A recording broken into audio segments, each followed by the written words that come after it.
still my town. Dear Tim and Moby, what are possessives? Thanks, Titus. In grammar, possessives are words and phrases that indicate possession. In other words, that something belongs to something else. Take possessive nouns. A possessive noun is a special version of a regular noun. It tells us that something belongs to someone or something. Well, to turn a regular noun into a possessive noun, you have to add a little extra something.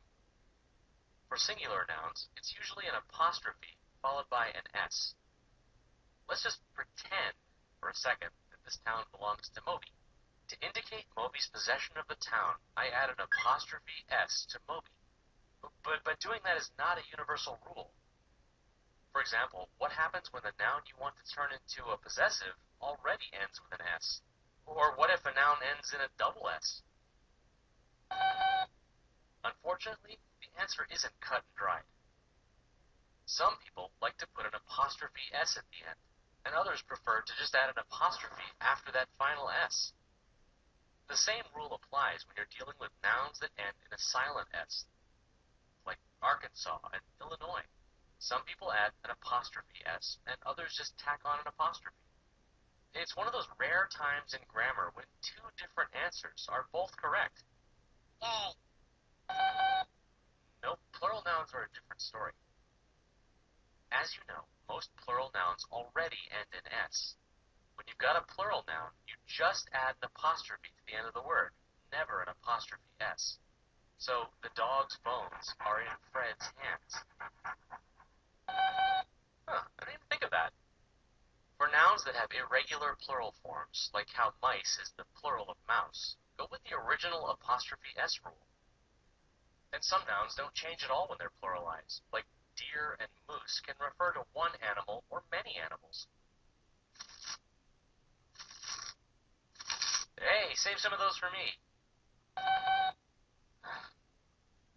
Anyway, in this case, you add an apostrophe S, whether you're talking about one deer or a whole herd of them. That was a good catch, Moby. Hold your horses, partner. There's one other thing I need to tell you about possessives. Possessive pronouns are special versions of regular pronouns like I, you, and she. But unlike nouns, they don't require any additional letters or apostrophes to show that something belongs to them. Instead, every pronoun has its very own, one-of-a-kind possessive form. Since I own this town, it's also my town. It's mine. Here?